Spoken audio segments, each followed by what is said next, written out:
a Bad Influence Christmas special. You might like to have a pen and paper ready because later on this afternoon we'll run down the best places to buy your Christmas goodies. Obviously, we've gone to a lot of trouble to make the studio look as Christmassy as possible. With the Bad Influence Christmas tree, we've got funky tinsel, we've got baubles, we've got birds, and of course, real reindeer. Very Christmassy, Andy, but I think the live reindeer might be slightly over the top. We've got all the usual stuff as well, including a review of extreme games on the PlayStation. And I'll be reporting from Tokyo, joining in the celebrations for National Games Day.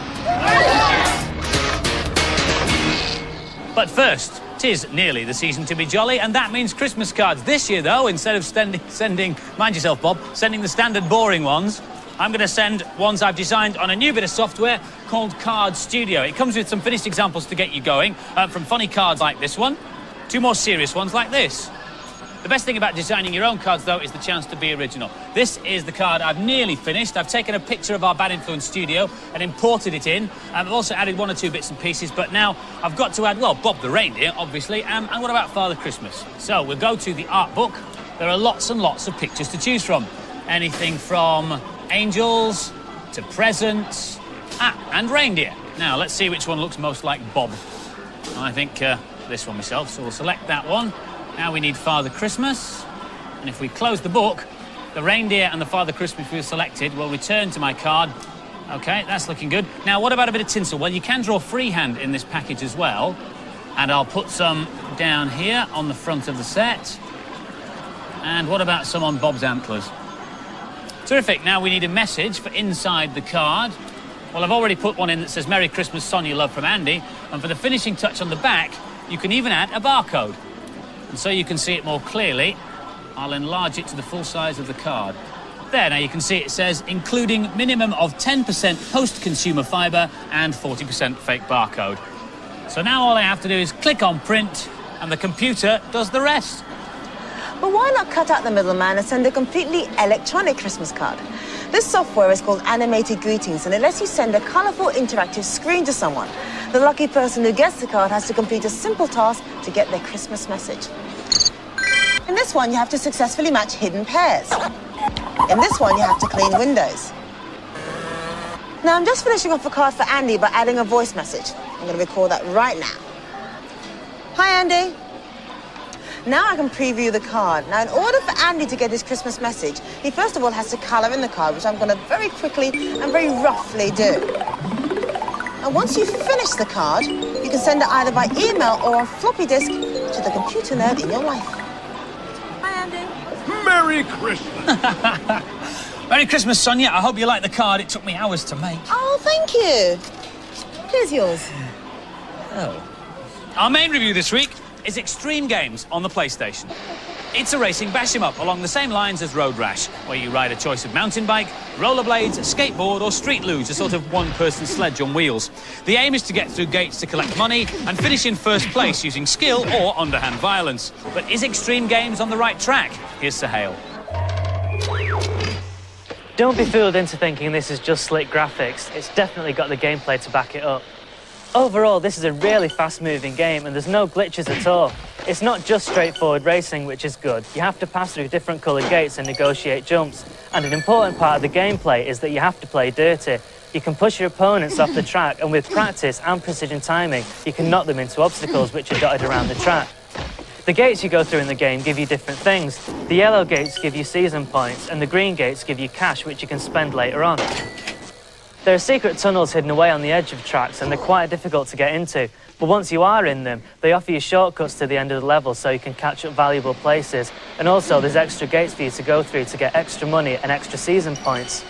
You can forget about Road Rash and Skitching. Here you've got the best of both worlds, and it's done 100 times better. This is excellent. I love the choice of racing equipment and that you can bash people off the track. It's a good Road Rash clone with lots of detail, but it's just too slow.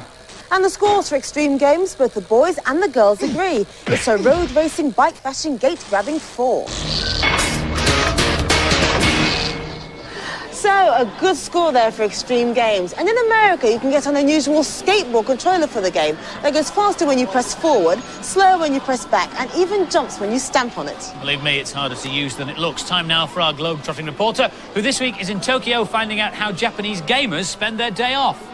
Oh, I'm sorry. Bob! Bob, I've told you before, no reindeer behind the video screen.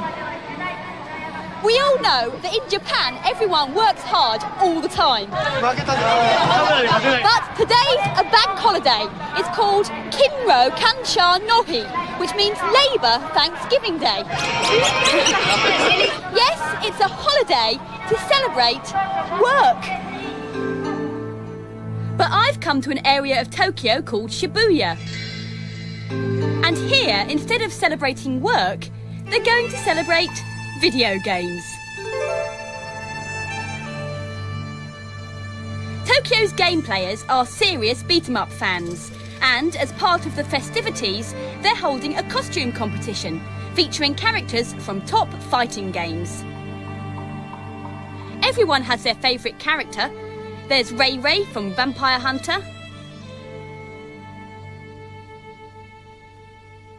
King from Tekken, and from King of the Fighters, Iori. I've met up with Seiko, who's promised to explain what's happening, and I think I'm going to need her help. Seiko took me to one of the biggest arcades in Shibuya to try out Tokyo's top games, and it's a 3D beat-em-ups that are fighting it out for the top slot. Virtua Fighter 2 has been around for a while, and it's still popular, but it's not the champion. Take a look at this, Tekken 2, just released in Japan and already king of the beat-em-ups. This sequel has taken the crown from Virtua Fighter 2 with its repertoire of highly acrobatic special moves. But hold those fearsome fists, here comes a new challenger. Officially launched on this auspicious National Games Day is Fighting Vipers. He managed to get one over on the opposition by installing a variety of different barriers around the ring, which does make a huge difference to the gameplay. The fences mean you don't get ring outs, but if you crash your opponent against the barriers a few times, you make a big dent in their energy bar. There's an interesting variety of cool characters, including this lead guitarist, who adopts the Keith Richards approach to crowd control. So we have that, we have the four, what's that? But believe it or not, this is currently the most popular arcade machine in Japan. I like Punch, I quite like the punching one.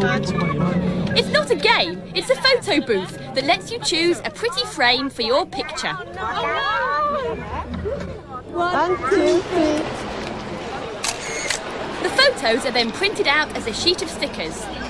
Excellent. Why are they so popular? You know, people like stickers and you can put on the name card and anything.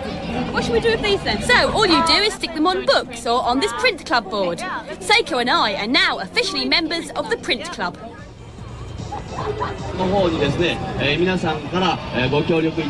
Meanwhile, back on stage, our Japanese Keith Chegwin was announcing the next event. I didn't quite catch that. Good, my Japanese is improving. That translates as charity auction. The producer wanted me to bid for one of the posters, but not to spend more than 2,000 yen, which is about £13. 10,000. 10,000? Wow. I'll get the next thing. I'll get the next thing. 3,000. 3,000.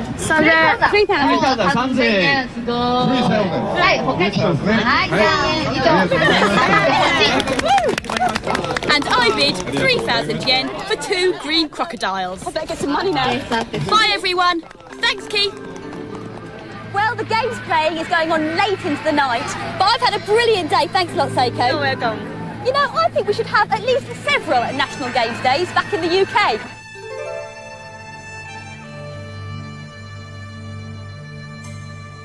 This is Violet Berlin reporting for Bad Influence in Tokyo. Violet did accidentally end up bidding for martial law from Tekken after all, and gave it to me as a Christmas present. Look at you. What did you get? Oh, well, no, I'm better than that. I got this brilliant CD with all the music from Tekken 2, you see. Now, obviously, I don't know what all the tracks are, because most of them are in Japanese, but there's definitely martial law, and there's King as well. But this is my favourite. This is the most excellent Fighter Select. Fantastic, eh? Yeah. Now it's time for this week's news and previews.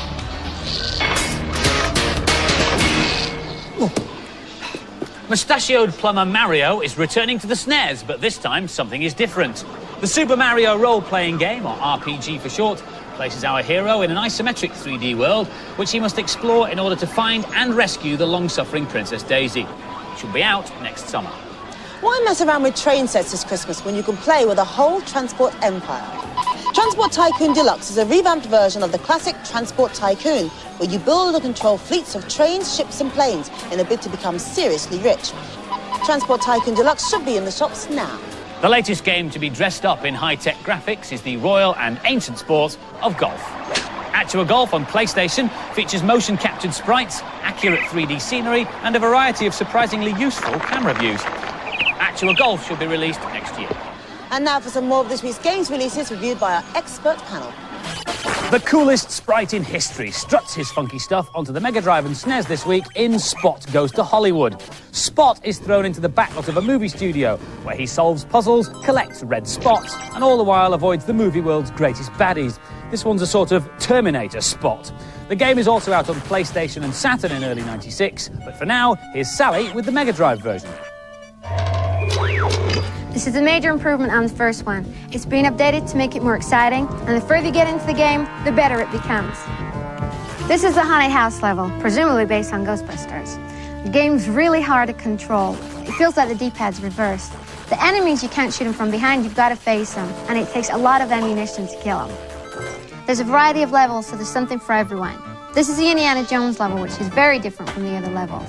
You collect as many things as you can, and there are no bad guys to kill, which makes it a refreshing change. The name says it all. This is a cool game. It may have a novel viewpoint for a platform game, but apart from that, there's nothing new at all. For the first 5 minutes, this is quite a good game, but the gameplay is repetitive and it soon bored me. The scores for Spot Goes to Hollywood, not a blockbuster I'm afraid, average 3s all round. Victory Boxing is a new boxing beat-em-up for the Saturn. There's not a special move in sight, so strategy will prevail where slugging will fail. You can choose your fighter from a list of 11 or custom build your own. Either way, you have to beat 30 tough opponents to win the World Championship. Will it go the distance? Here's Ben the Basher. Initially, this game seemed slow and boring, but after getting a few wins under my belt, I became a total addict. You've only got the basic moves at first. More powerful punching combinations like these only become available as you win more fights. As the champion, you not only win a shiny belt, but you can also access hidden characters like a boxing kangaroo, a chrome cyborg, and many others. Unfortunately, these can only be used in 2-player mode. If you're feeling confident, you can even tease and taunt your opponent. After persevering with the first few fights, I really enjoyed it. It's the most realistic boxing game I've ever played. All the elements of this game are very atmospheric. The only problem is it's a little slow. It's a superb alternative to your average beat-em-up. And the scores for Victory Boxing, a heavyweight 4 from the boys, but a middleweight 3 from the girls.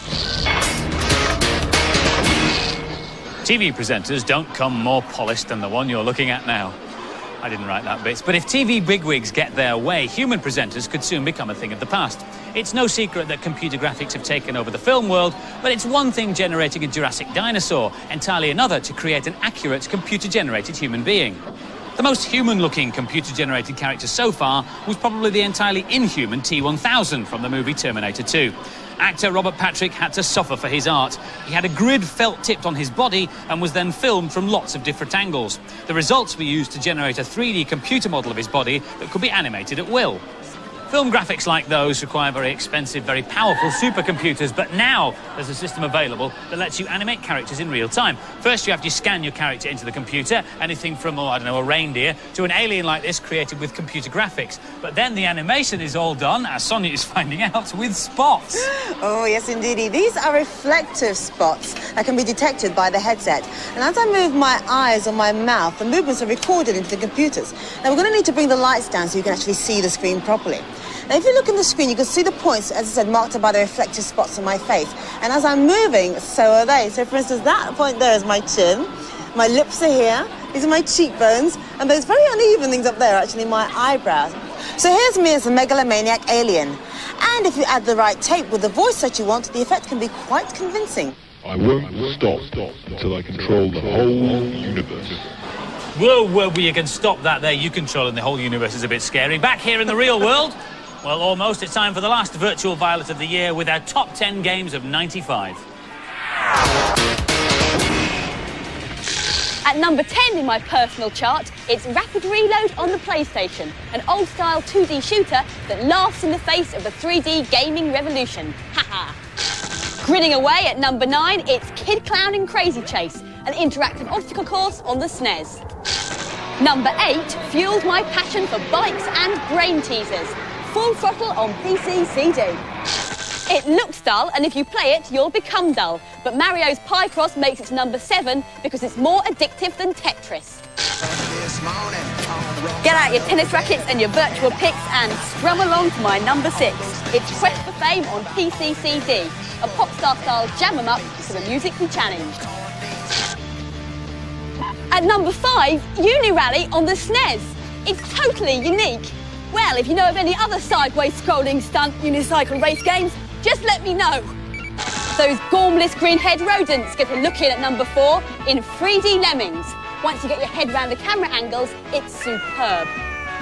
And now, the top 3. At number 3, the most fun I've ever had wandering around a bizarre land with an army of talking animals, Soleil on the Mega Drive. Taking over the world at number 2, Command & Conquer on PC CD. The perfect blend of action, strategy, presentation and distraction.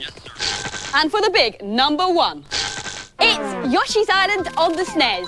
OK, I cheated a bit. It's not actually out in the UK just yet, but I bought it in Japan when I was over there filming for Bad Influence. It's absolutely fantastic, and I haven't been able to put it down since. See? Hey, Bob, is it cold out there? Now, Christmas is traditionally a time of gathering around a glowing TV, joypad in hand, making merry with your favourite video games. So in order to assist with your electronic festivities, we've come up with a Bad Influence guide to the best places to get your Yuletide consoles.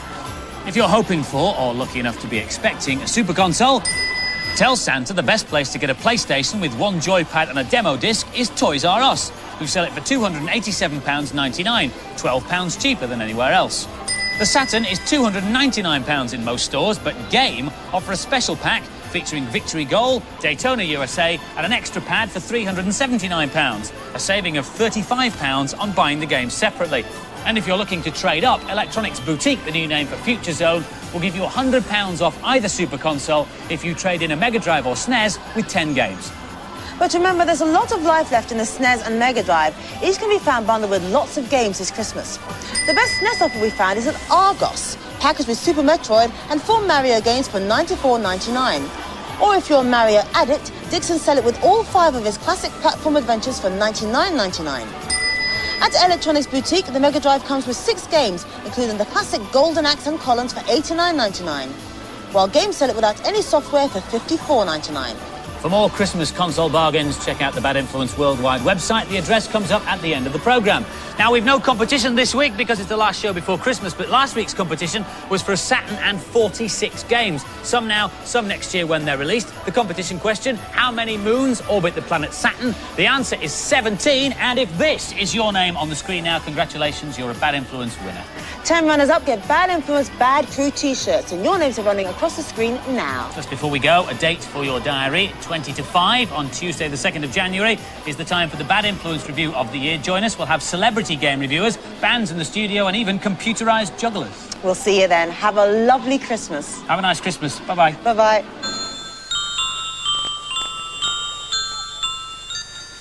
I grant you one wish for Christmas. I want to be back in civilization.